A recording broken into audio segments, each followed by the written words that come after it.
you, thank you. Thank you for the invitation. I'm really glad to be here.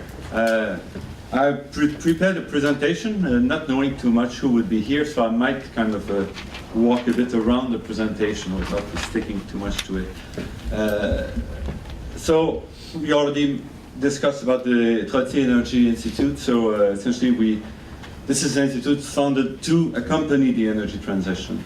And we mentioned the book, and I think that's the basis of what the main message I want to leave, is that if we don't have the right facts, if we don't have the right data, if we don't incorporate it, what the local situation is, it's very hard to think properly about what we're doing. And too often, we're quite happy to repeat kind of myths that are running around instead of facing the facts. Okay?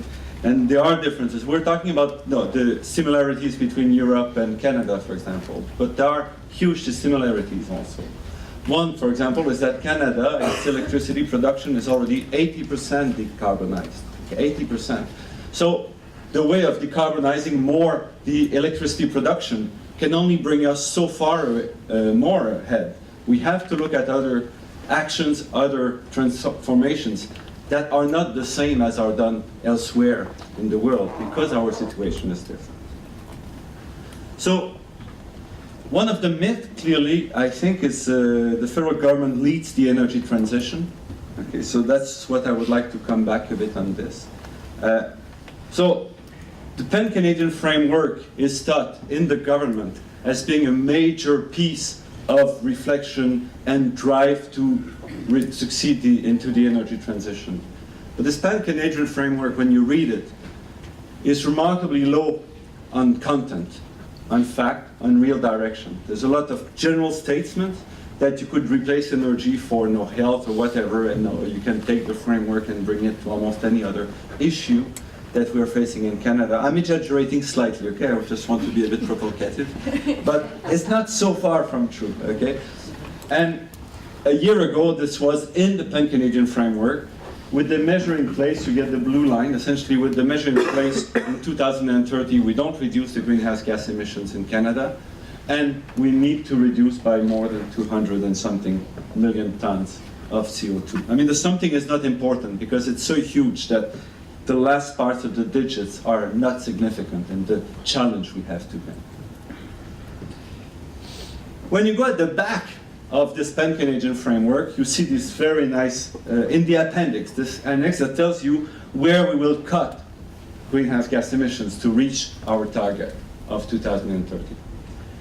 And when I asked at the government, can I see how you got to this? And essentially the answer is no. These numbers were pulled out of a hat. Okay. I mean, that's not very optimistic into getting where we want to go, okay? And you can feel good in some way because in Quebec, we have also an energy policy that was put forward.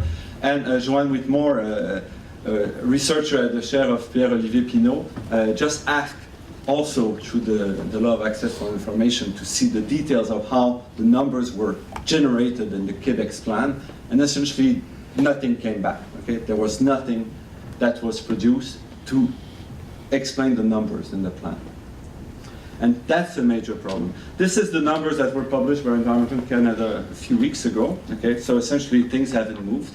With what's in place now, you're essentially stable from where we are today. So after that, there's a big table that tells you how we could reach our targets, again, okay? With enormous faith in what the provinces have promised to do. Okay? And with enormous faith in Ontario and Quebec being able to buy by 2030 about 80 million tons of CO2 from, about 60 million tons of CO2, I should not exaggerate, from California. So essentially a big part of Canadian plans to reduce greenhouse gas emission and achieve its goal in 2030 is for California to do its job, okay? And that's kind of a bit of a problem. And why are we in this situation? And I think if you look at the numbers here, this is how they mention how reductions will be happening. Essentially, fairly little in the heavy industry, and a lot in purchase from California. So essentially, the whole oil and gas industry in Canada doesn't have to reduce by more than what California has to be able to sell us, in addition to its own goal of reducing its greenhouse gas emissions. Okay. And that's a worry, because it means that we don't see a path today on the transition, on how to transform ourselves. Nobody at the moment in the government has a plan on how to get there. Why is that so? It's so because for many years we let a huge gap in analysis, scenario creation, policy, energy modeling being open in Canada. Okay. There's very little research being done in Canada, quantitative research, on how to model, how to test scenarios, how to test the transition in terms of economy, in terms of technology, in terms of moving forward. There's a huge lack of support. So if you look at Canadians, so what I put, this is in a document we produced a few months ago, which proposes to the government that we should invest in this. We have very little models in the government about energy, and some of it that is used for both Energy 2020 is in fact a model developed and run by an American consultancy. Okay. In Canada, there's no university that has been able to sustain and get funding to have a sustained energy model. All models that were developed in universities were transferred to consultants because there's no way to get funding in university for research on this. Okay. So essentially we have no data, no modeling, no capacity to link modeling to policies. Okay. And we have very limited analysis between energy and all our 10 Canadian friends. And that's the problem, okay? Because we can mention a large number of small projects, small things that are working. But we have to reduce by 30% greenhouse gas emissions by 2030, which is tomorrow, 10 years, 12 years, okay? This is not small success we need. We need huge successes. We need real direction. And in fact, we're so far behind that there's no way we can even meet our 2030 goals. We have rather to move forward to a longer term goal, which would be 2050, and make sure that we move on this. What about the provinces? The provinces, when you look at all the promises, most of them are also unachievable. Okay, so the federal, when it gets the numbers, says we're counting a lot on the provinces. But I mean, I'll talk about the province I know best, which is Quebec, where I'm kind of quite involved in these issues. Again, we have zero data, zero plan, zero scenario. All we have are objectives. And even worse, so we had objectives in greenhouse gas emission of reducing of 37.5%. Those are the targets, sorry, not objectives, it's voted in the law.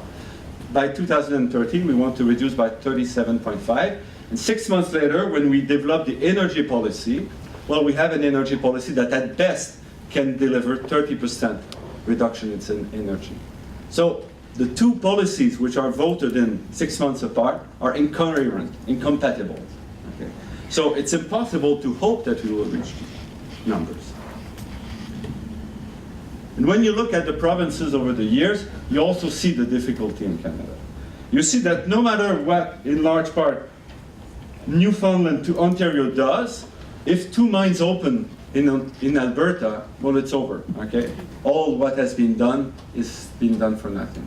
So there's need to be a coherence at the national level here if we want to achieve this.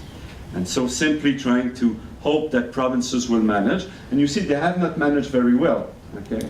And Nova Scotia is the big winner here with 20% reduction, but it's not important in Canada's level. So what should we do? We produced a report with James under the Meadowcroft, under the leadership of Kathleen Potvin, who is a biologist, a tropical forestry biologist at McGill University. That was a report that was demanded to us, commissioned by Natural Resource Canada, where they wanted us to be able to say, what should we do? What are the actions we have to do to get to our goal of 2030? And they were really hoping for us to tell them, okay, you cut here, you cut here, you cut here. And our response was to say it's impossible. Nobody knows where to cut first because we don't have the data, we don't have the capacity of modeling. We cannot do it, okay? That's as striking as this. We have not the tools, okay? If we look in Europe, you look in small countries like Sweden, you look in Switzerland, they support this type of policy, modeling and all this, because you need this to go forward. In Canada, we have nothing of this. So we said we first have to be able to give ourselves the tools to go forward. So we said you need first to have a vision. We need to know where we want to be in 2013, 2015. If we don't know where we want to be, it's very hard to make the transition. And at the moment, we still have no vision of where we want to be. We need to have transition task force, people who are able to think and work together and assess, monitoring commissions, an entire governmental structure.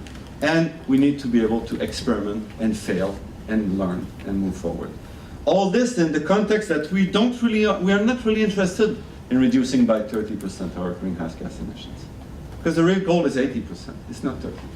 So what is important is that we are on the path to the final goal, not whether we get all the middle stops right, okay? And at the moment, we're so focused on the middle stops that we will do a lot of actions, we will spend a lot of money on infrastructures that will not be able to deliver our goal of 2050, which means that in 2030, we'll have to bulldoze what we did to get to 2030 to get to 2050.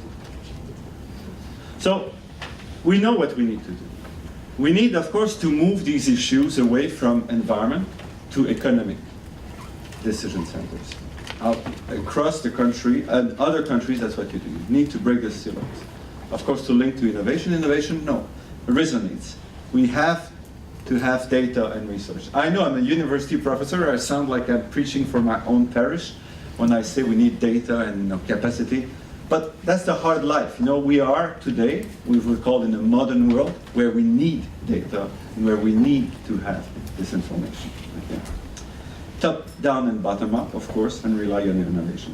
So what should we do? So in Quebec, after I published my book, and a number of people came to me and says we should do something. So we should stop complaining, and I've done my share of complaining. And so let's try to move forward. So what we said was we took a group of 24 university professors in Quebec, from governance, from fiscality, from economy, environment, law, etc. And said, can we propose kind of the minimum change at the structure of governance? Because our take is that it's not a question of will. It's not, everybody in Quebec almost believes we have to do something. All the political parties agree on the targets and everything, but we just don't manage to change. So we think there's a problem in the structure of the governments. So we put together, last fall we sat, the experts, we built up the proposition. We had as observers from all the political parties in Quebec and the government. We just came out 2 days ago with our proposition, with a big press conference. We are now launching a website where we ask people to come and discuss this. And because Quebec is a bit built on consensus, we're organizing a national forum under the host will be the president of the University of Montreal, and we will invite representatives from the government, the native people, the unions, the business sector, environmental groups, etc., to say, let's agree that we need to change something that is not working, and let's agree on the principle. The structure itself is not so important. So the principle we are holding are quite simple. We need the long-term and coherent vision. We cannot say what this vision is. This is a political statement. We're not, as university people, we don't take political stand on that. We say we need to integrate this to economic development. It has to be based on science, so nothing original, inclusive dialogue, and we have to measure, evaluate, feedback, and adapt. Okay. So we kind of propose a structure. It's not so important, the structure, because you can do a structure in many ways, but it's clear the structure has to ensure coherence in the government. It has to ensure evaluation, okay? And has to ensure also the support for local and communities, municipalities, where a lot of the work has to be done. So we're working hard on this, so the next few weeks we'll be busy keeping the pressure to be able to change. But otherwise, if we don't change the way we run, we organize these transition, we are going in a wall in Canada. And this will be costly because other places are moving. So if we're not moving, we're really going backward, okay? The world is changing. So if we say, well, we don't like the change, it's too bad. The world is changing, we need to change. There will be cost to inactions, so we need to move. And we need to move in an intelligent way that will tie these questions of climate change, energy transition to our own interests, the citizens' interests. And this has not been done also in Canada. So all this needs a lot of research and a lot of transformation. Thank you. Thank you.